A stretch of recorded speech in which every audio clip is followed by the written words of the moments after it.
Good morning everyone.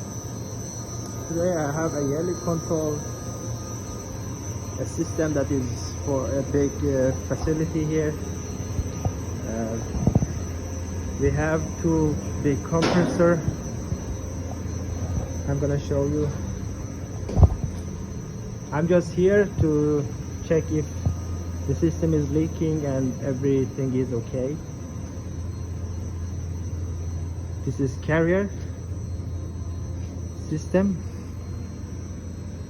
As you see here, there's one and two compressor here and one here.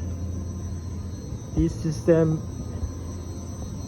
helping to get warm and cold for this building, and I don't actually need to connect my gauge here, so I can find the information here in this display.